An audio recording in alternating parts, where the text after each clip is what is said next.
Episode 3328, is being healthy worth it? Moms, it's time to rediscover, rejuvenate, and renew who you are in mind, body, and spirit. Welcome to Create Your Now, Your Best Selfie, the show to help you do just that. Here's your host, certified life coach, personal trainer, and nutritionist, Christiane Wargo. Happy day. It's hump day. Yes, it is. Because why? It is Wellness Wednesday. It is midweek, and that means you need to get your body moving because you were created to move. But the question remains, is being healthy worth it?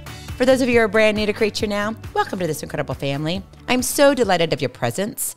If you already haven't had the opportunity, you'll want to head on over to createyournow.com where you can learn more and sign up for the Kisses newsletter, the Keep It Simple strategy, everyday solutions to live, love, and impact. Well, this episode is brought to you by AIM, inspiring connection and community. You know, in a society where fast food is rampant, come on, it's all over the place, right? We do it. We order it. It's delivered to our door now. We don't even have to leave our home. And Netflix marathons, well, they're the norm. The concept of living a healthy lifestyle can often seem like a haunting responsibility. Is being healthy worth it? I mean, because you know, you've got the endless cycles of work, the responsibilities and commitments. And the question then keeps coming up, gosh, I've got all this stuff to do. I'm so busy. I can barely keep my head above water. The kids have me coming and going, and I just can't even catch my breath. Is being healthy really worth it? Do I really need to put in all that time? Does the effort to eat well, to exercise frequently, and sleep more truly impact my life and longevity? Does it? Well, I want us to dive into that a little bit because I think subconsciously we argue that within ourselves. We don't think about that we're thinking about it, but it becomes our underlying excuse that, well, you know what, maybe it's not really all that it's cracked up to be. Maybe living healthy might give me an extra year or so, but is it worth it? What if I want to have all those great cookies and cheesecakes and sweets and cupcakes, and I just want to have the popcorn and the chips and the dip and the margaritas? I just want to enjoy and indulge all the time. I want you to uncover with me today where health and wellness, where the priority is in your life, and uncover that truth behind this question, is being healthy worth it? Well, I'm sure if we were to look at it just intuitively from a clinical aspect, research overwhelmingly supports the idea that healthy living, yes, significantly impacts not only our physical well-being, but also our mental health, our mental well-being, and our overall quality of life. According to a study published in the American Journal of Lifestyle Medicine, individuals who engage in regular exercise have up to a 50% reduced risk of developing chronic diseases such as heart disease, diabetes, and certain types of cancers. Also, proper nutrition plays a pivotal role in maintaining a healthy weight and reducing the risk of obesity-related conditions. So as we know, right, one crucial aspect of healthy living that is often overlooked is the profound impact it has on our longevity, right? So yes, it helps us with reducing the risk of chronic diseases and all, but it also impacts our longevity. A study conducted by Harvard T.H. Chan School of Public Health revealed that individuals who adhere to a healthy lifestyle, characterized by a balanced diet, regular physical activity, and adequate sleep, are up to 50% more likely to live longer than those who neglect these practices.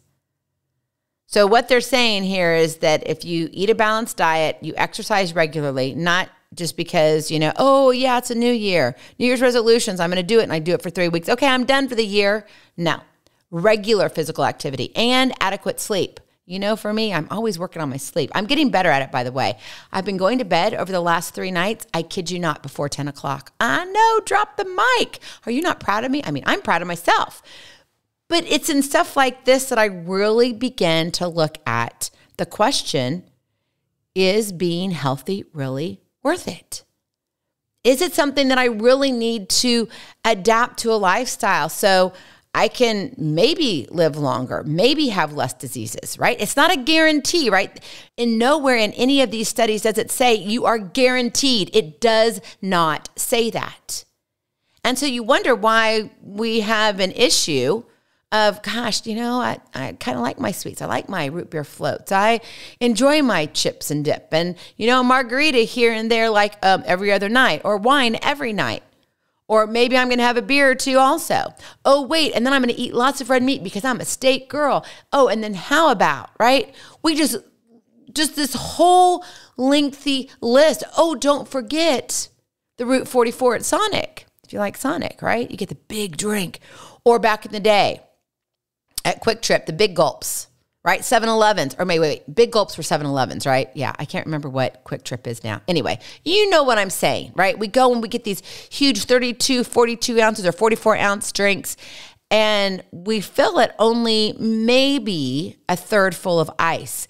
That's a lot of liquid that we're consuming.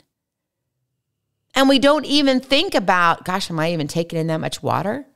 Yeah, I would love for you to go and get a 44 ounce of nothing but water and drink all that all day. How would your body feel then? But you see, the question still remains.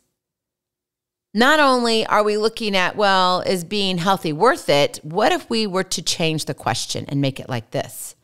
What is a quality of life you desire? Would that change it for you?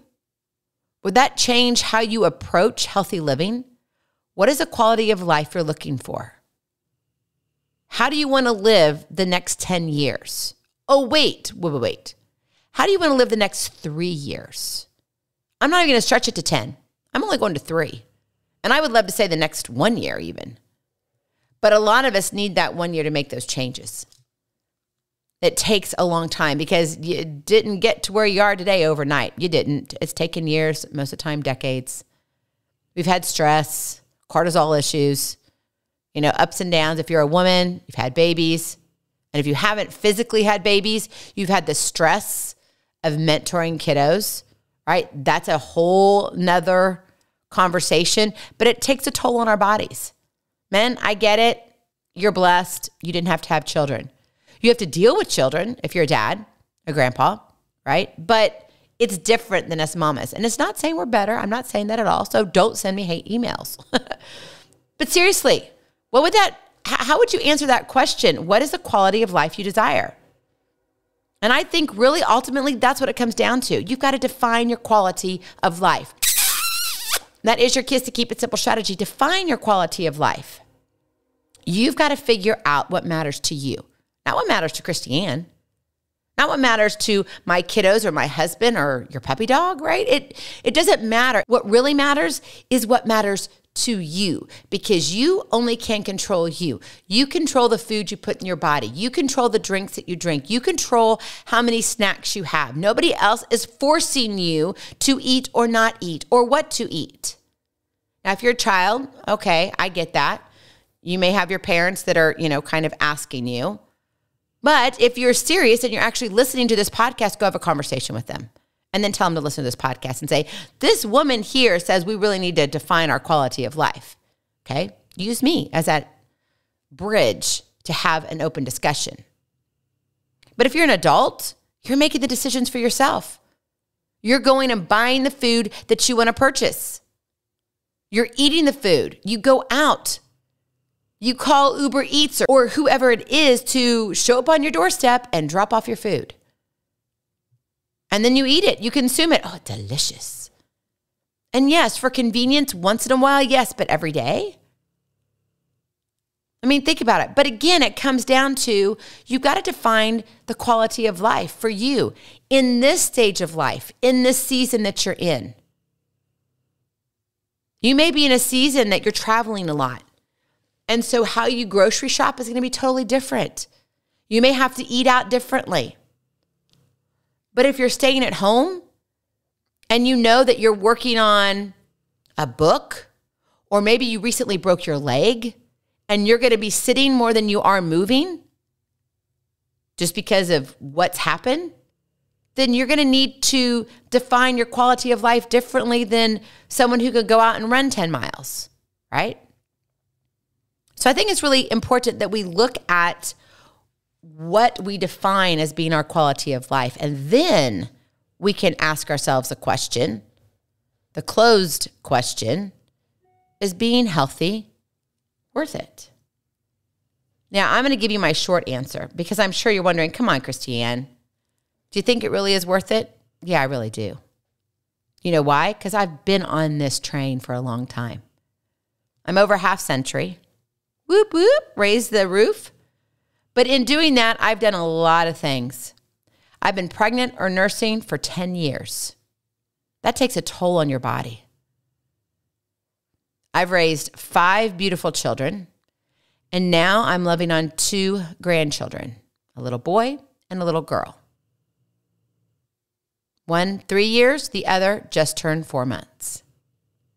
And when I look at them and I look at my children, I think, what kind of lifestyle do I want? I don't want to be the one that's sitting on the sidelines. I want to be the one who's out at the park chasing my grandchildren. Now, there's some things I can't do. Like my grandson said, can you fly me, Grandma? All right, I could be the one that flies him when I'm laying down on my back and, he's on my knees and shin and I'm flying him that way. But see, his daddy's much bigger than me. He's taller and he can hold him out. Men are just built differently. And he can fly him like literally he feels like he's flying because he's holding him with his arms. It's a different freedom. I can't do that. Number one, I don't have that upper body strength and I've had shoulder injuries before and I'm not going to do that. It's just not safe for me. So I say, nope, only that's for Dad, but I can fly you this way. And so he has options. But you see, I make that decision because of the quality of life that I want. I know how far I can push myself, right? I love ice skating, but now it's probably not a good time for me to start working on my triples. Don't think so. I mean, yeah, could I do it? Yeah. I can still do singles, believe it or not. Yeah, I know, it's kind of crazy. Doubles, yeah, I get to fall a little bit on those. But triples, yeah, no way. No way. And I'm not really willing to take the risk as to what might happen. Why? Because of how I've defined my quality of life. I want to be able to continue to walk. I want to have all my original parts if at all possible. Because I don't want to have unnecessary surgeries if I don't have to. I want to take care of the body that God's given me. That's my choice. That's how I define it. Okay? How do you define it? Maybe you're more of a risk taker and you're like, nope, I'm going all out. I love dirt biking, so I'm going to go riding all the time. Okay. Don't come crying to me when you have a broken collarbone after you hit after half century.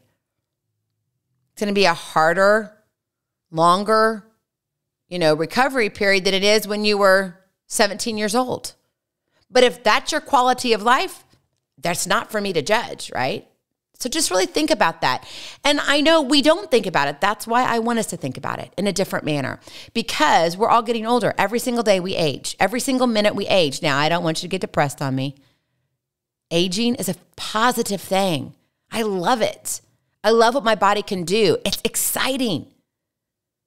And I get to experience new things because of where I am in my stage of life and where my husband and I are and where my kiddos are, where my grandbabies are. Right? I get to experience that, but I get to choose how I want to live it out. So I want to give you 3 questions to think about, and then we're going to kind of work into that. Number 1, what matters to you beyond a number? I know a lot of times we are caught in the, I get on the scale and this is what the number says I am. You're going to look different now at the age that you are than you were 20 years ago, 40 years ago, 70 years ago. Your body is going to show different. So you may actually weigh more, but you may actually look less, okay? You got to look at that. It's important. Have those conversations with your doc. Is this good? Is this healthy? Do I have great muscle tone? Where is my actual bone density, right? You can do tests for that. What matters to you beyond a number? Do you want to be able just to lift a quart of milk?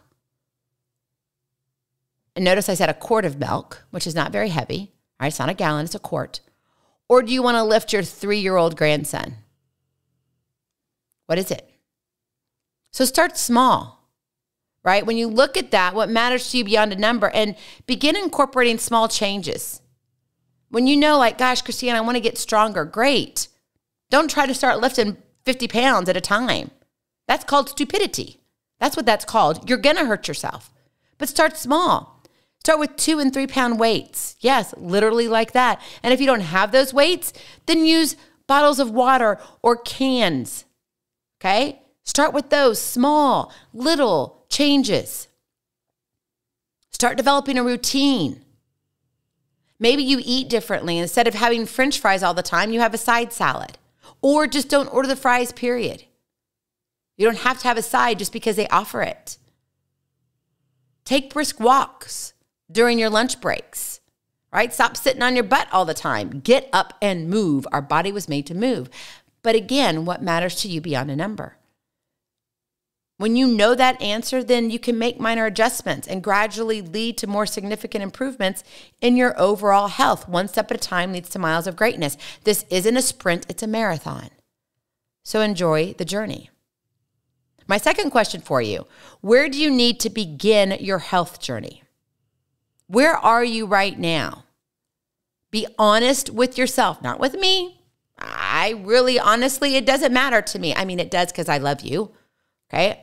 I love that you can live, love, and impact the world that you touch, and that has meaning. So I love you as an individual, but in reality, your health journey is personal. And I'm not going to go up to you and say, girlfriend, you need to drop 35 pounds. You're just looking a little bit over the edge. You could trim down on your hips a little bit. Man, you got to get your arms a little more buff, work on those triceps. Come on. Let's buff up some biceps too. And let's get your calves a little bit stronger.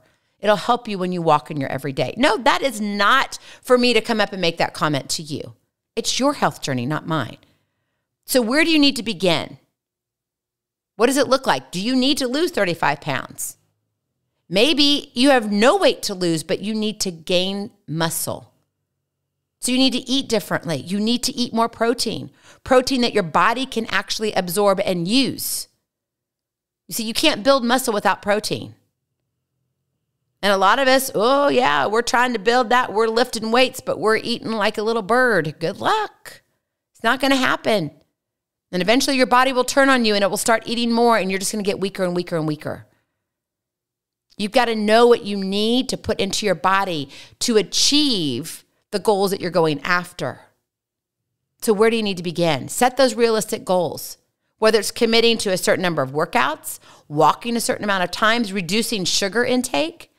Maybe you don't need to have a cupcake every day. Maybe it's a cupcake only on special occasions. Well, that changes everything. Set achievable targets to help you stay motivated and track your progress. Where do you need to begin for where you are in your health journey? And then my third question for you is this. Who can you surround yourself with that benefits your quality of life? Okay, I want you to think about that. I didn't say go find a support community. I said, who can you surround yourself with that benefits your quality of life? There are some people that you will go and you will work out with in the gym, and they do not have the same quality of life that you really want because they go out and they sleep less hours than you do. They want to party all the time because they're young and they can. Now, it may be fun to work out with them, but are they really your kind of people that you need to be hanging out right now when it comes to surrounding yourself with that's going to benefit you and your quality of life? Surround yourself with people who share similar health goals and aspirations. Maybe you need to find another grandma or two. Maybe you need to find another mom who's got a couple kids around the same age, right? Maybe you could do fitness classes together, or you can go out for coffee after a fitness class. You may go to two separate things, but you can engage together and lift each other up. I've got a lot of people I work with online that truly are there for me to support them and to encourage them in their steps because they want to engage in a certain way when it comes to their health journey. And they're specific about it. And they know the person I am. And so they're like, yeah, Christiane, I want you here. I want you to tell me more. I want you to check in with me. You can also seek guidance from people who have more knowledge than you when it comes to healthy living. right? But a lot of times it's having people that see the same quality of life that you do, right? If you're not a drinker, why are you hanging out with people who drink all the time? Seriously, like that's a realistic question, right? And you can't just say, oh, well, because they're my friends. That's great. But if they're pulling you down away from what you want, should you hang with them as much as you do? I'm not saying be a jerk to them. I'm not saying that at all. Be kind. But that doesn't mean you have to go and do things with them on the weekend because all they do is drink. And it's not like they're getting drunk or anything. It's just that they do everything with alcohol attached. And that may not be you. And if that's not you, then why are you hanging out with them all the time? Because then you're tempted. Or you don't get to live the lifestyle, or you don't have that freedom to be who you really are. Think about it. Who can you surround yourself with that benefits your quality of life? Joy Bauer said this, healthy living is not about perfection, but progress. Is being healthy worth it? You can prioritize your health and well-being the way you want to. But you've got to be willing to invest in a future filled with vitality, resilience, and longevity. And that means you have to make decisions that are going to become that. You don't just snap your fingers and then all of a sudden everything's great. Take those proactive steps towards prioritizing your health and well-being. Invest in stuff that's going to give you that vitality, that resilience, that longevity, that endurance, that strength. Remember, the journey to a healthier you starts with a single step. One step at a time leads to miles of greatness. So embrace the power of choice and embark on a transformative path toward a vibrant, fulfilling life. The decision to prioritize your health is a gift that keeps on giving. So is being healthy worth it? What's your answer? You know mine. Now you answer it for yourself. Because let me tell you, your health is that gift that keeps giving. Both today, in the present, and for years to come. Go in peace, be present, be incredible, be you. I love you so very much. I cannot wait to see you on the other side. Blessings, hugs, and lots of love. We'll talk to you real soon. Have a glorious, blessed day. Bye-bye. Feeling inspired, ready to train for life and love your journey? Visit createyournow.com for more incredible resources to help you along the way. We'll see you next time on Create Your Now, Your Best Selfie. And remember, always be sure you consult your physician before beginning any health and fitness plan.